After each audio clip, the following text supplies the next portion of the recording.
It's a great way to start. Hello, everyone. It is finale time. 2025 F1 title showdown. It all ends here. And who would you rather spend it with other than Ammar and Shez? Ammar, how the heck are you? There you go.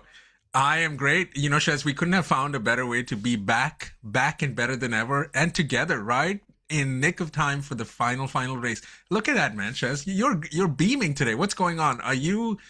Oh my goodness, he has a Lewis Hamilton shirt for Abu Dhabi. What does that say, man?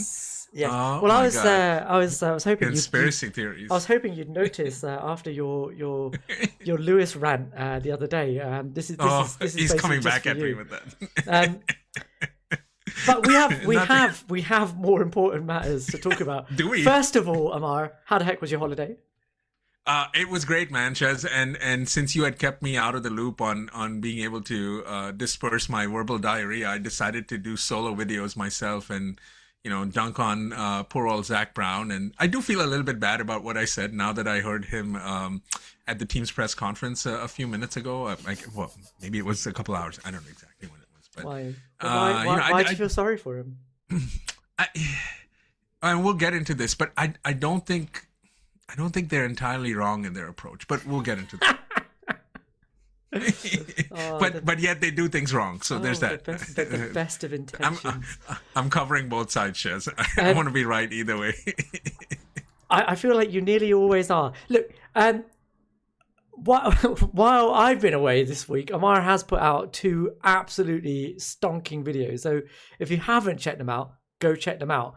But right now, we're going to talk about the title decider in Abu Dhabi 2025. All right, I'm going to start you off with an easy question. How are McLaren going to help Lando and scupper Oscar so that Lando wins the title? Go. They're going to do this in a very simple way, Shez. They're going to let him win every practice session. They're going to help him qualify P1. They're going to help him win the race because, in my opinion, the only way this ends well for McLaren is with a driver's championship, number one, and with Lando winning the driver's championship, because that would be the most simplest way for them to win. So they want the most anticlimactic end to this. So you, people like me, and everyone in the tired F1 community and beyond does not want to dunk on them anymore, does not have the ability to dunk on them anymore, because Shez, all they want, this is what they want, Shez, is for it to be a clean race, wire-to-wire win, no Nick Latifi crashing in on, you know, whatever 5-7 laps to go, and then there's a safety car, and then all of this garbage that's out there, right? That's the only thing that they would want to see happen this particular weekend, for it to be a completely boring race so they can win, because all they want, Shez, and as I said a couple of days ago, is relief. They don't want to lose this, and the best way to do that is to win it all. Simple. Yeah, and we heard all 3 of the drivers in the press conference yesterday. It was as usual that we're starting to see this pattern from F1 that when there is a title decider, that the protagonists end up in the press conference together, which I think is great.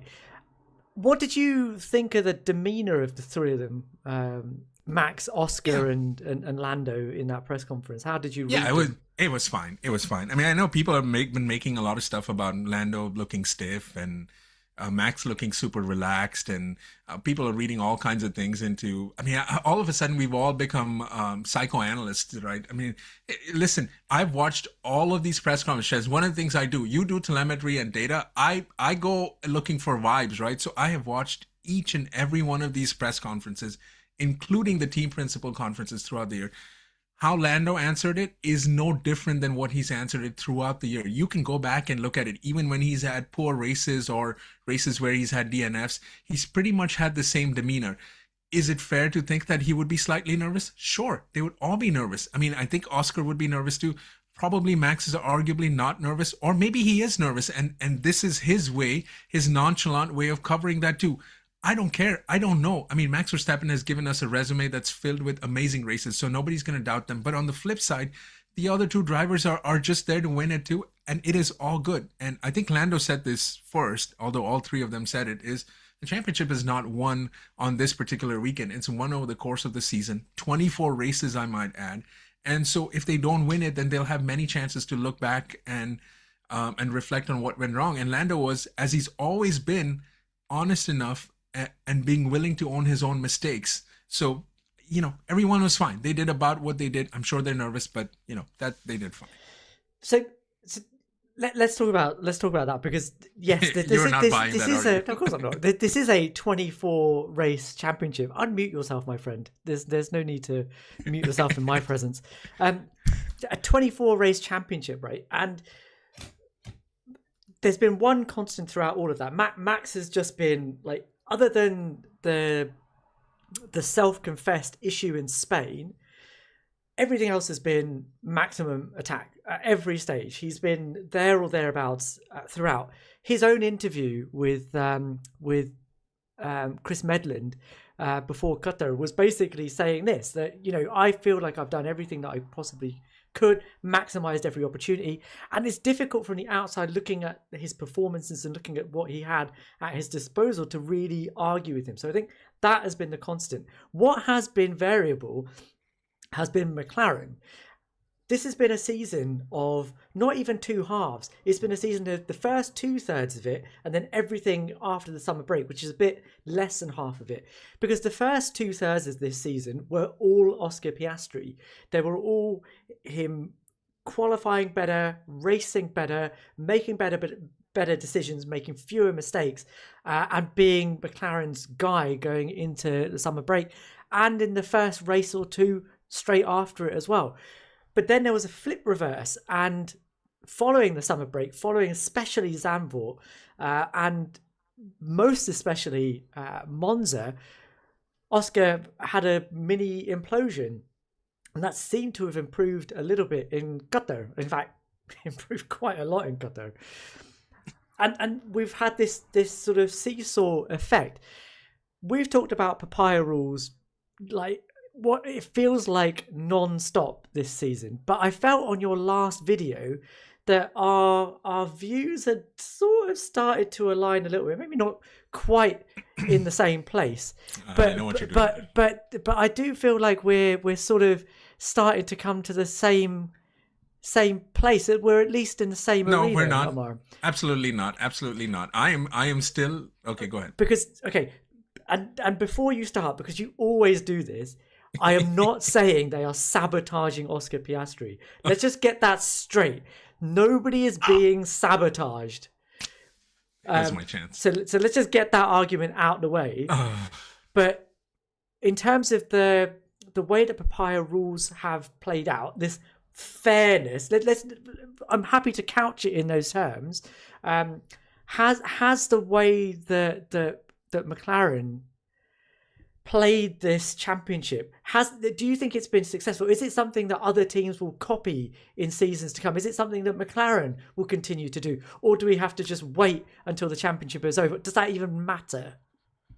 I think that so you asked a few different questions. Will other teams copy this approach? I don't think they will, because I think every team is unique. The only team I thought could have had a reasonably similar approach had they been in the mix would have been Ferrari, because they would have had two very compelling arguments for each driver to either win their first or the eighth, right? So you could see them having adopted some version of the infamous now Papaya rules, right?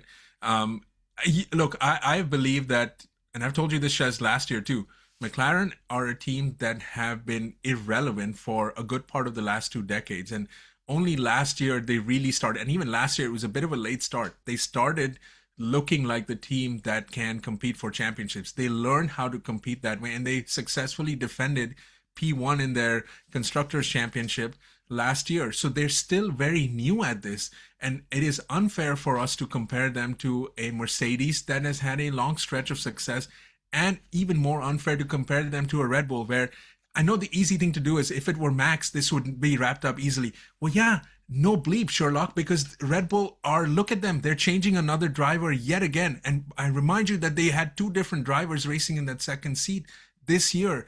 And look at how they've treated their second driver. So they only focus on one driver as a team. So it is unfair to compare 2 teams and how they approach this stuff. I said this earlier this week, Shez. McLaren have earned the right to win a championship, both the constructors and the driver championship, in the way they deserve. They want to do it because they've earned the right to do that. So it is not fair for us to say, well, oh, this is not how it should be done. This is not how it should be done. The Papaya rules are crap. Look, I get it. I get the fact that Papaya rules were created because this is a team that's on the ascent, that they want to have momentum that lasts way beyond 1 or 2 seasons. They want to be the next Mercedes for the next decade. And they've identified this approach to be competitive in the long run, to have stability, to have team harmony, to develop the car together. And that's why they've selected this approach. What I have criticized them for, and Shez, this is where I think you and I are closer to it, is the execution of it. I think what they've done is now they have overcomplicated this to a point where they are essentially trying to play God in every single race, as is the example with Monza, as you've shared many times, as is the case with Qatar, because they didn't need to do the stuff where they've got so wound up in their own, like we need to keep things in a fine balance, right? And so that's kind of where they find themselves. So my problem isn't the premise or the philosophy. My problem is the execution of it. That's just it. Well, but I don't think it's as simple as they wanted to be fair. I mean, they're playing this how they're playing it because I feel like they've been forced to a little bit. At the end of last season, at the end of 2024, they had Lando on a run of being able to challenge for a world championship. And I think they expected that Lando would pick up where he left off at the beginning of the season. And I think it's not been to their benefit that Oscar Piastri was as good as he was at the beginning of the season, because I don't think that any team on the grid, as much as they talk about wanting to have 2 number 1 drivers, actually want 2 number 1 drivers. It's just that Red Bull are explicit about it.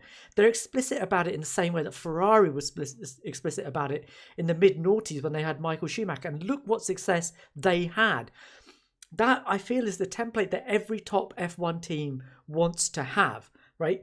Mercedes are trying to build around George Russell right now while Kimi Antonelli is still getting there. They didn't have that problem this season.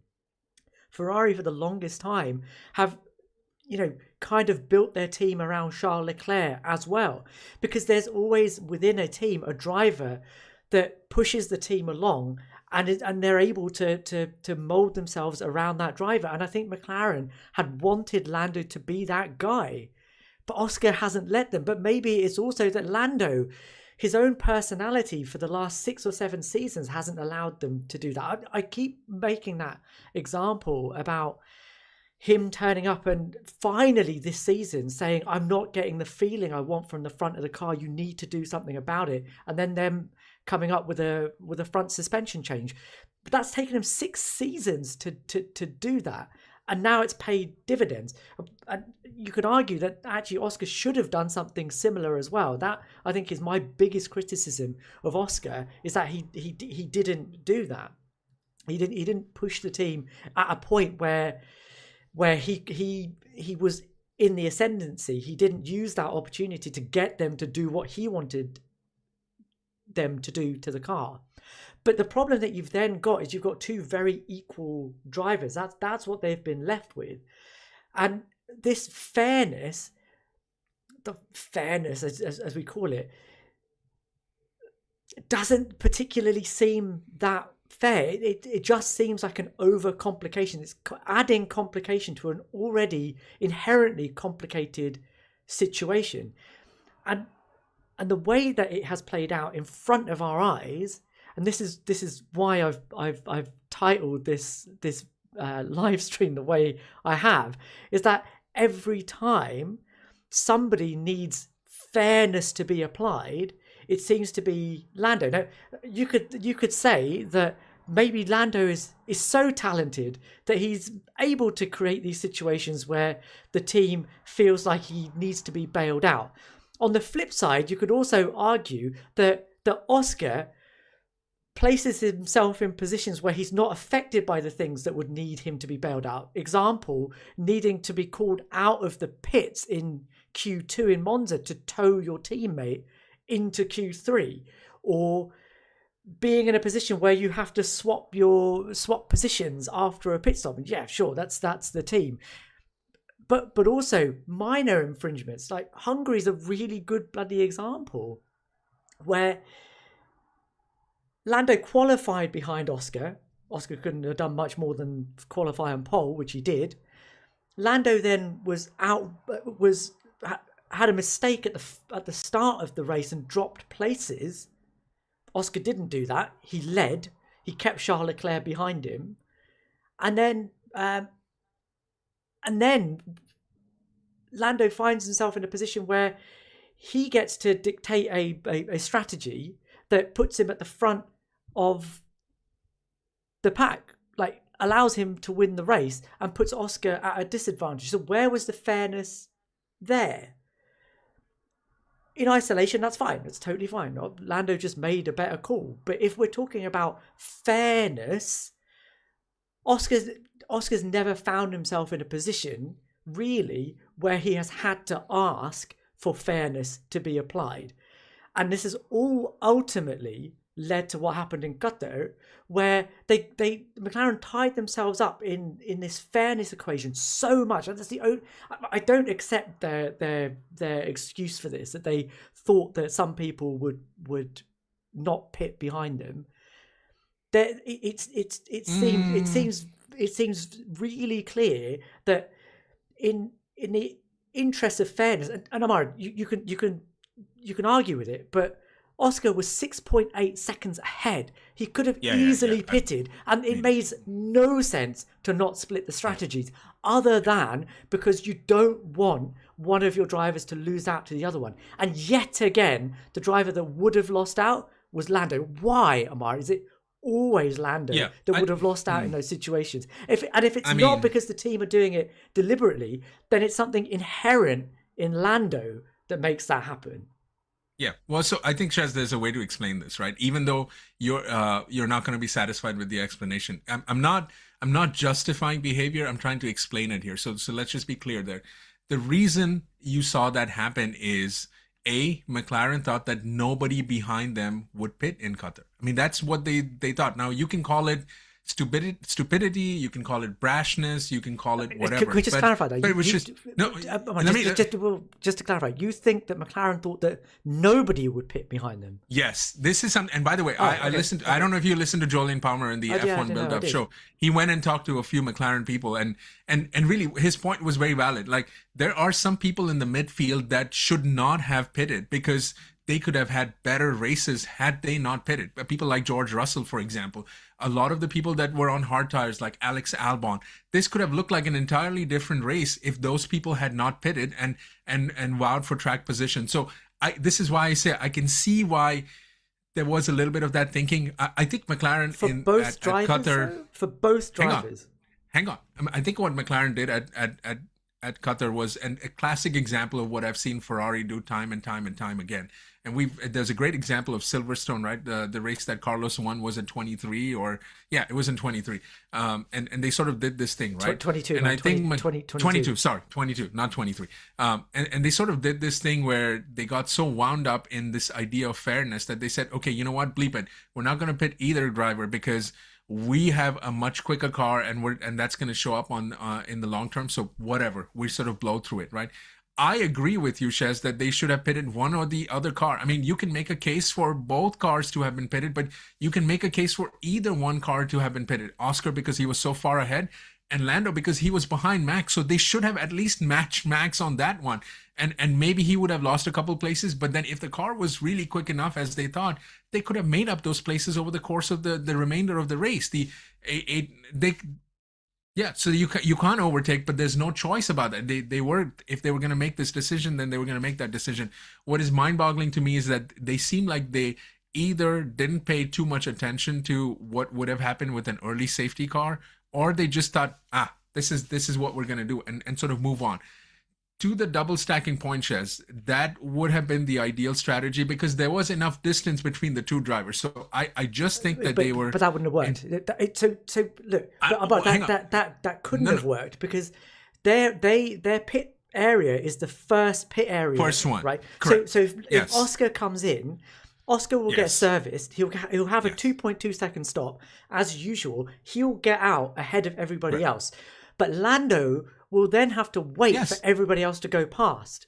So He would have to wade through. Yeah, Yes, so he would be, but just he would be but disadvantaged. not always, not all, and we don't know what that exact permutation would have looked like, right? But I would just say there's no other discussion or argument to be made. If Oscar put the car on pole, they've always followed the thing where whoever's ahead gets the strategy. Boom. There's no other discussion So needed, why right? didn't they do it here? So again, so this is why I'm saying we are making this all about Papaya rules because of the body of work that Papaya rules has given us.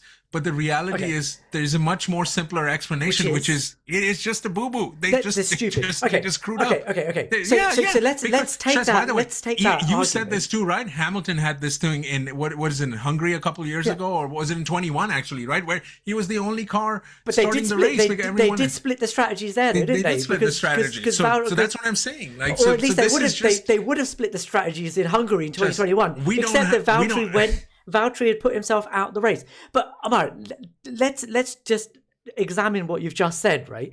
Because what you said is that they have been stupid. But yes, that's why Zach went and hugged Oscar. But this is lap 7 of a 57 lap race where you have a maximum tyre stint of 25 laps.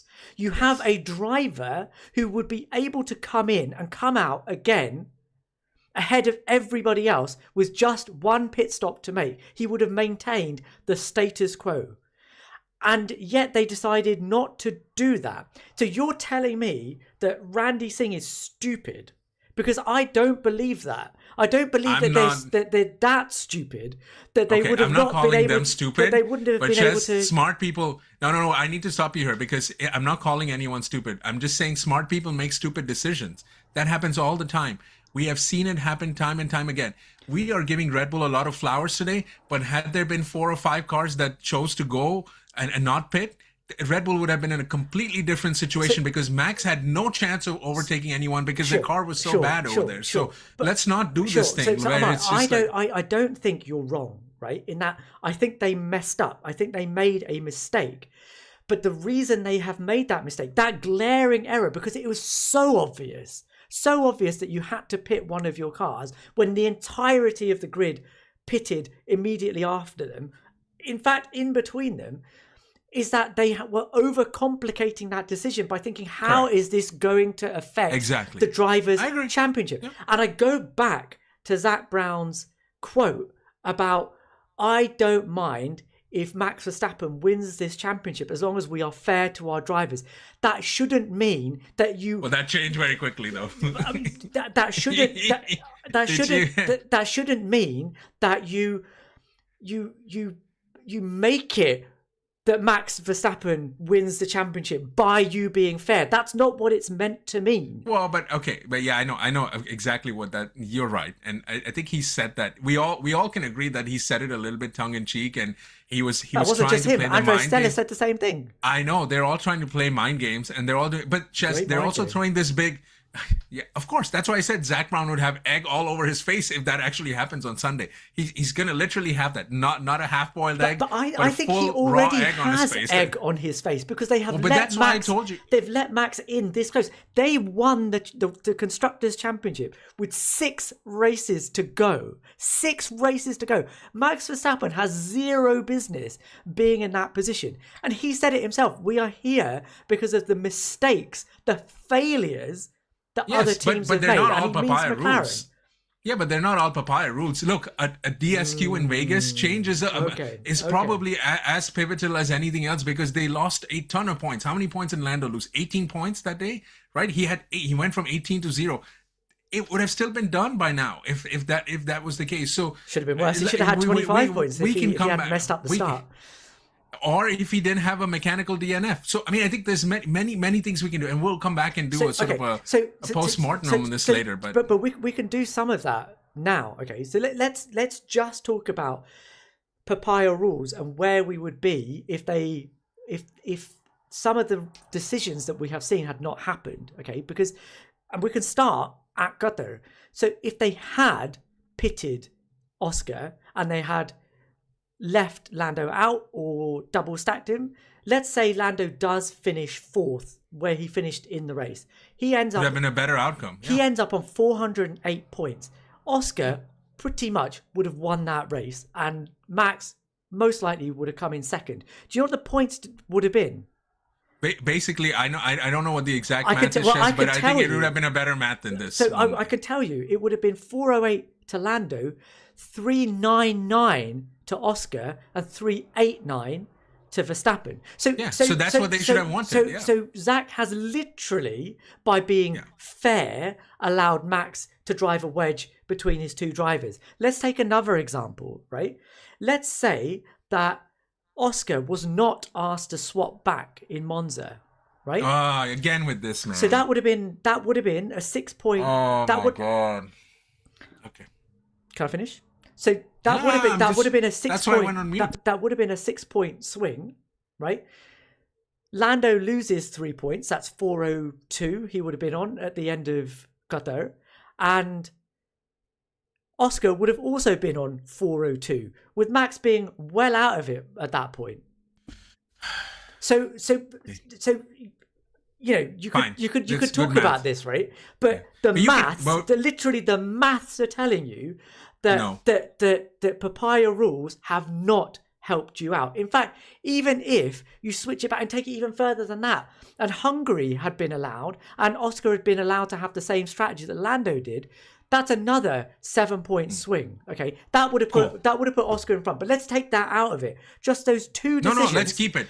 Let's keep it, Shez, because next I'm going to ask you to do all the math on everything else that happened too.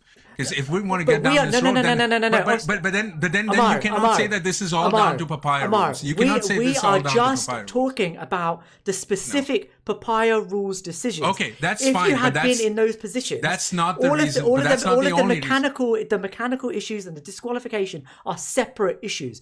I'm not even going to go there. I'm not even going to have to go there. But and you're going to talk about Baku and the crash there. Well, but how can you say? Okay, wait, Shez. Before you continue, that was independent of a Papaya rule. But the Papaya rules themselves, when they have been applied, if they had not been applied, McLaren as a team in the Drivers' Championship would be better off. There is zero denying that. Now you can bring in lots of little obfuscations by bringing in the Baku crash or the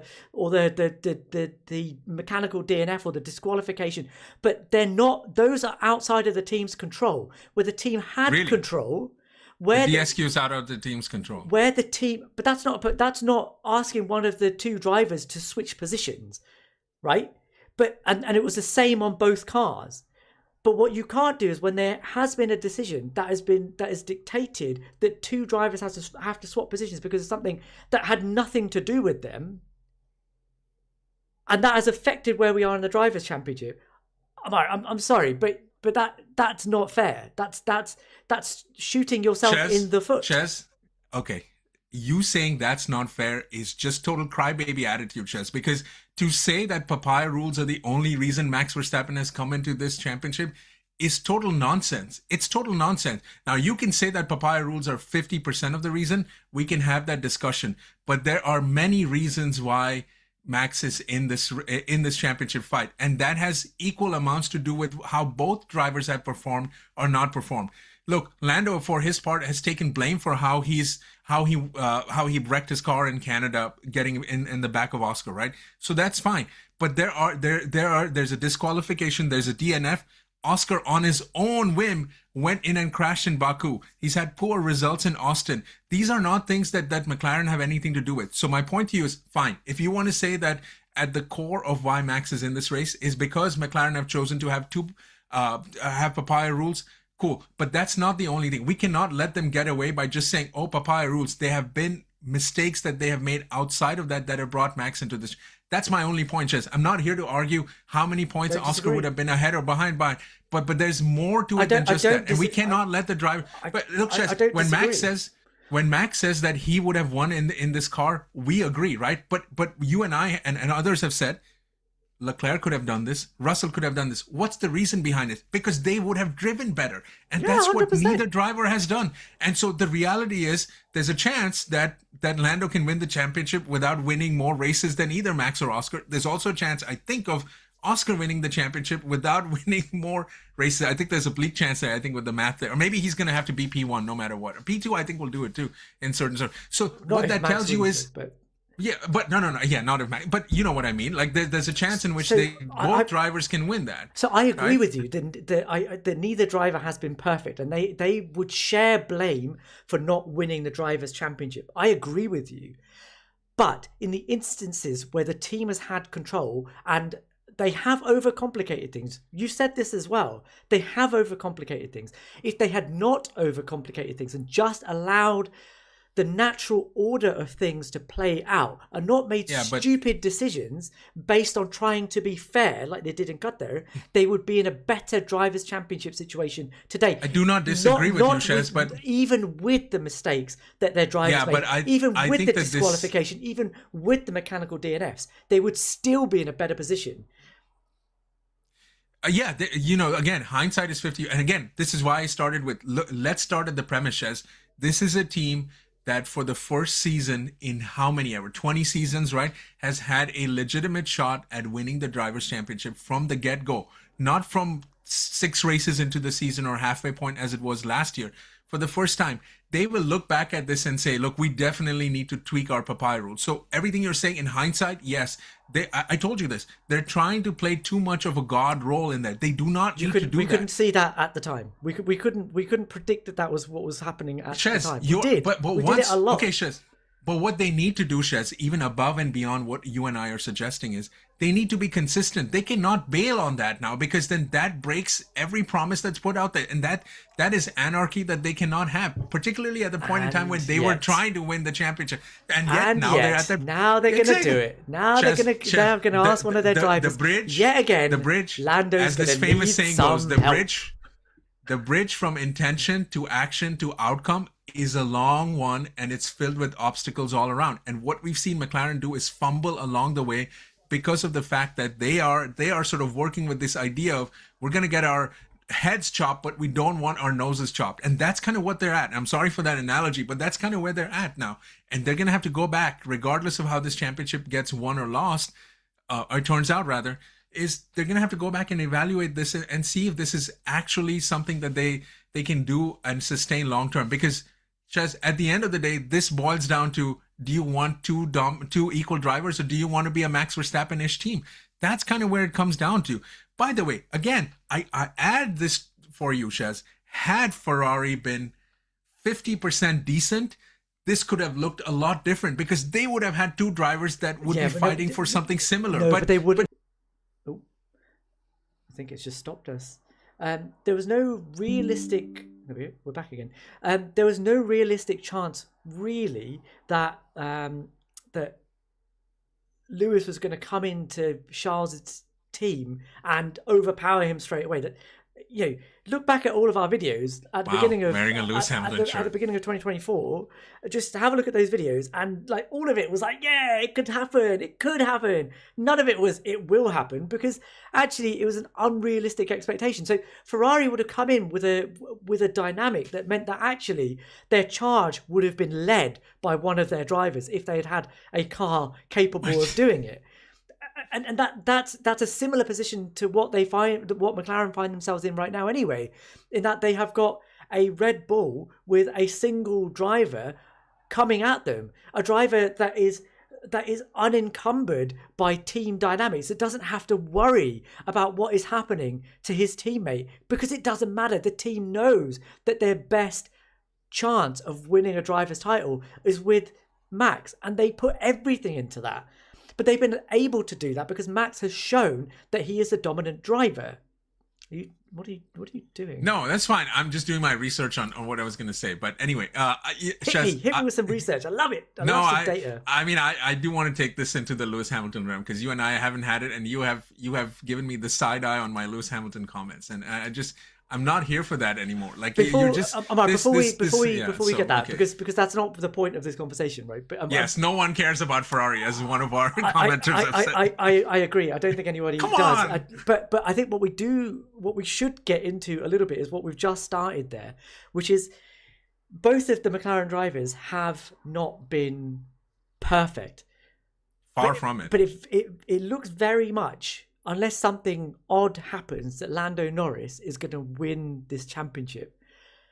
And how do you feel about that? I'm not going to use I'm not going to use the deserving word, because I think that's it's nonsense. It's a load of crap. But there are other ways to describe that, and I'm really interested to know what you think the legacy of this title is for Lando if he wins it. Nothing. Yeah, exactly. I mean, it's nothing. no. It doesn't mean anything. I mean, I was going to hit you with a who cares, but and I think everyone would agree with me at this point. Like everyone would say Lando Norris, world champion, and we'd be like, who cares, right? So that's exactly what it'd be. Shez, I mean, look, a championship is a championship, right? You at the end of the day, the driver that gets the most points wins the championship. It's pure and simple, right? And I think here's where I would 100% agree with you in regards to Papaya rules. What I think McLaren have done, that I think they'll go back and review and say, is that they have effectively diluted Lando Norris as a champion. And this is going to be the problem. This is why I said they need a clean weekend where Lando just wins it and there's nothing to worry about. Not even a P2, Shez. I know he can even win the championship in a P2 circumstance, but really, exactly. So he really needs to win it because he would have 8 wins, which is 1 win more than the other 2 drivers. And that really can I don't know that it'll shut up critics, but to a certain extent, be there to mitigate with all that criticism, right? That's what they need, because what they've done as a result of everything that you've said, the tinkering around, the sort of the God act of, we're going to try to make this fair and blah, blah, blah, blah, blah. He needs to win. At that point, he would have won by, a good 20 points or something like that. And that's kind of what they want to see happen, because otherwise, McLaren have diluted the championship for Lando Norris, and no one is going to take him seriously. I think we already, by and large, the F1 community does not take him seriously as one of a deserving champion, something that I don't agree with, even as I would want one of my Ferrari guys to win, right? That's not fair to him. He's won the championship. He's won the championship. End of story. We can go back and do the diagnosis on where it was won, where it was lost, yada, yada, yada. But the one area where Papaya rules has really hurt McLaren is this idea of trying to manipulate results in the act of trying to do fairness. And I think they'll bail on this regardless of how the season plays out. Look, I think the deserving thing, I agree with you. It's rubbish. If Lando has the most... While Shez is getting back, he's back. If you guys have any questions, hang on, Shez. While you were buffering, I just want to throw out, please help support the channel. Please like, please subscribe if you haven't already. If you guys want to ask a question or just share your opinion, hit the super chat. Help us out a little bit. We're trying to make things better and bigger here, and mostly big. Oh no, it's buffering again. It buffered again. Oh my god! I feel like the F1 gods want us to stop talking. Yeah, it's you have been criticizing God too much today, so there you go. God's clearly, I have. Just to finish off that point, if Lando scores enough points to win the championship, then he's deserved to win the title. There's no two ways about that. But I don't think you can call it a particularly convincing world championship. There's just been too many errors. I think if Oscar wins, that patch in the final third of the season has also meant that it's not a particularly convincing championship either. And it may have looked different if McLaren had just backed one of their drivers from the word go, or had given it a few races as Ferrari used to do, and made an assessment in the first sort of 5 or 6 races. I don't know. I'm not McLaren. I don't have to make difficult decisions like that. But that decision to not back one of their drivers in the same way that a Red Bull or a Ferrari might have done, just means that just means that they have, as you said, diluted the at least the perception of their drivers, which is why. For me, I share that. I share the fact that I don't think either of those drivers would be a massively convincing champion, and why for me I'd love to see Max win it. Like I don't think he will. I don't think he's got the I don't think he's got the advantages that the other 2 drivers have. But one, it would just be an incredible story, but 2, you could, there would be no argument that the best driver won the championship if Max wins it. Tell me I'm wrong. I won't tell you you're wrong. And actually, a shout out to Razzer, 390 Razzer. Thank you for your support. And Razzer says, whoever wins is a deserved champion, performance plus minus aside.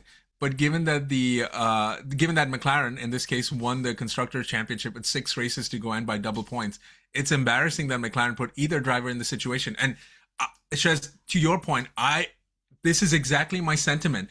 When they won the constructors championship, right? That was exactly 6 races ago. So what would this have been, like race 18, 19, something like that, give or take, right? At that point, they should have bailed on Papaya rules completely. It'd be like, hey man, and they're doing this apparently this weekend where the 2 garages are not sharing data with each other. No, that's not true. Is that not true? Is it just a rumor? Did I get ball sacked there? They joked about that in the press conference. But it's nonsense. Yeah, it's but nonsense. they should have done that, Shez.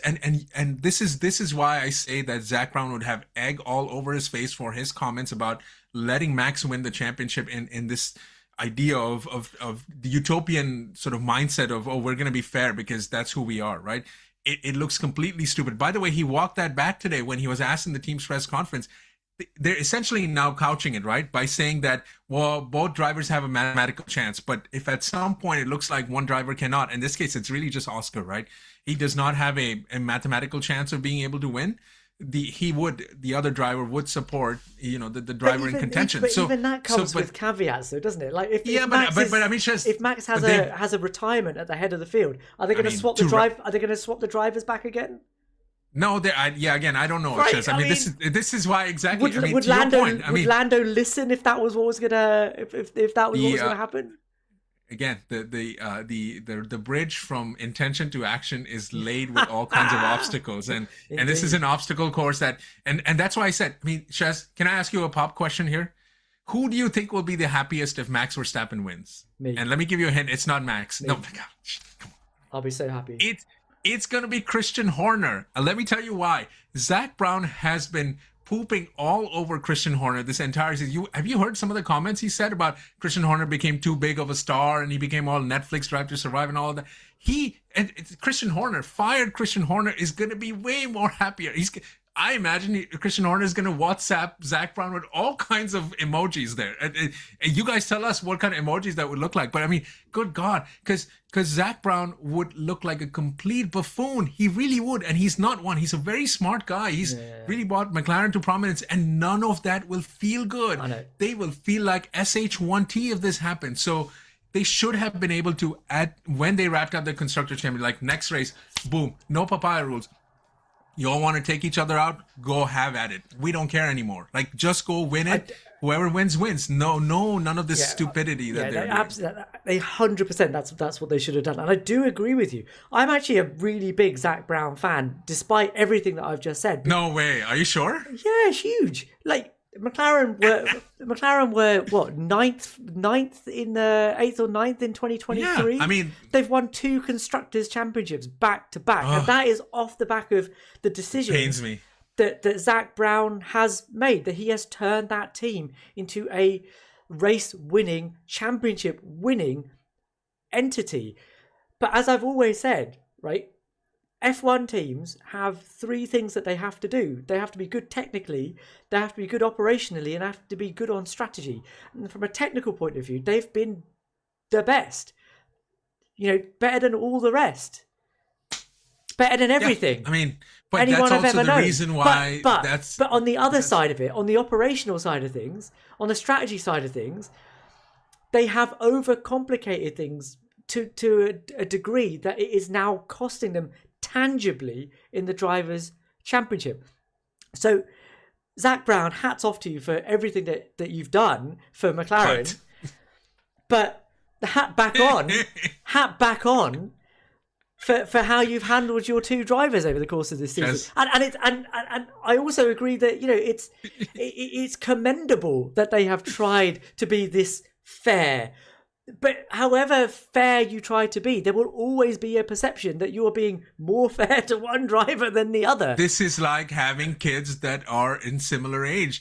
They always feel like the parents are favoring one kid over the other. That's just how it is. So at the end of the day, do your thing. Just don't worry about it. And I think, I wish Zach would have said what he said now 5 races ago and said, look, they're now free to race. We are not intervening in any way, shape, or form. Our goal was to first wrap up the constructors. We've done that. There's 6 odd races left. They're free to race. We're not going to favor one driver or the other. Boom. That's it. Simple enough. But if and when a time comes where one driver is out of the championship contention, they have to help the other driver, period. We shouldn't make a big deal about helping the other driver too. I mean, Max Verstappen's 2021 title was aided a lot by Checo Perez in Abu Dhabi as much as everything else. So we shouldn't do all this stuff. Every champion has had some help along the way. It's not a bad thing. Ammar, But the problem is that they have tried to be fair to their drivers, or whatever this you want to call this, but it's got to the point where they now cannot be fair to one of their drivers in the final race, because that fairness has led directly to Max Verstappen having a shot at this title. Like, you cannot look at Qatar and go, that isn't what has happened. It'd be amazing to have a Mercedes 1-2 and then see where all the chips fall. So I feel like this is the only way we can be rewarded. The irony of this situation is immense. That they are having to contemplate asking one of their drivers to move out of the way in a season where they have champion being the first team to be totally fair. Because they have allowed their tactics have allowed a third driver to get in and have a shot at a championship. Let me just read what Max 790 has had to say. Thank you very much, mate. Max has clearly been the best. However, if Norris wins, he should get credit. He has made fewer mistakes than Lewis did in 2021. Yeah, yet gets more criticism. That's an interesting take. I don't agree with it. She's not going to like this. Of course I'm not going to like this. I think Mac got in there just to tease you, Shez. I'm going to let you have at this because I totally agree with him. You genuinely think that Lewis made more mistakes than Lando has this season? We're going to have to do Mac. We're going to have to do a moratorium on that. I would say to Mac's point. Well, Lando does deserve credit. Look, at the end of the day, he has been on the podium quite often. I think he might have been on the podium more than the other. That's probably why he's leading the championship too. No, I mean that's quite obvious, right? So you give him credit, and I would say he would have also had to overcome a disqualification, a mechanical DNF, right? And whatever the hell they were doing in Qatar, right? So he's done all of that too. So I think just by virtue of that, you are deserving. Look, guys, we shouldn't do this thing where we reduce somebody's championship just because of the way we feel about how their team has gone about it, or they're a quote bottler at the beginning or whatever, because it took 24 races to get here. So try doing anything 24 times and being good at it. We're all going to have, so we need to have some level of that too. I don't disagree with that. Anyway, yeah. Tia Loro, thank you again. What a legend. What if Oscar can win if Lando drops a place? So that's the situation that I've just talked about, right? That if you have Max in the lead, you will be happy. You've got Lando in fourth and Oscar in third. If they ask the two to switch over and Max has a DNF, are they going to ask them to swap back again? I don't know. But Shez will be partying on Monday. He'll come in here on Monday like all party, because you know why? Not because Oscar won the championship, because Papaya rules for the first time benefited Oscar. Look at that, Shez. You'll have your dream scenario. Well, no, because I don't think Lando would move over. I think in that situation, Lando just stays. Yes, he said he would move over. He said he would move over. I'm sure. He will move over. And did you like that quote? I mean, what are you doing that there? Quote was. The quote he said was, I would do that. I'm sure I would do that. And yet, in Hungary last year, how many laps did it take and how much begging did it take for him to move over? Right? Great, yeah. Shez, look at you, man. Now you don't like that. At that time, I remember you dunking on him for doing that. So what is it that you want him to do? I don't think that request should have gone in 2024, and the request shouldn't have gone in Monza in 2025. Neither of those requests needed to happen. Can I tie this up a little bit? Sure. Just, if no McLaren driver wins the championship, this is totally McLaren's fault. Yes. It is not the driver's fault. No, I agree with you. Absolutely not. It is because they have given up points. Oh my God, like crazy. Like the fact that even Red Bull are competing for P2 is really their fault too. Like that, it really is. If you look at it, the disqualifications alone would have just put a wide margin there. So I think they're going to have to come back and make sure that they do this a little bit better next year. And Shez, I think this sort of settles the debate of whether you need to have two equal drivers or one dominant driver. No, like, because no other team would do it this way. Like, it really is. Yeah, it's just taking it to a level that it didn't need to go. Right, we've been banging on for nearly an hour now. we are going to have a race this weekend. There is going to be a champion, and rain, and even if there is rain, we will still have a champion at the end of the night on Sunday. I'm really looking forward to it. I wasn't that excited in the middle of the season, but now I'm suddenly super invested. Look at you. So thank you, Zach Brown. Thank you, Zach Brown. Thank you, Max Verstappen. As usual, boy. please like, please subscribe, please leave us a comment, please reply to as many as we possibly can. If you guys watch a bit more, I can invest in some better internet and we won't have any buffering. That's basically what we need. Look at us, man. Hey, by the way, we're independent, so at least we can do that, no? Indeed. But we will see you guys in the next one. Take it easy.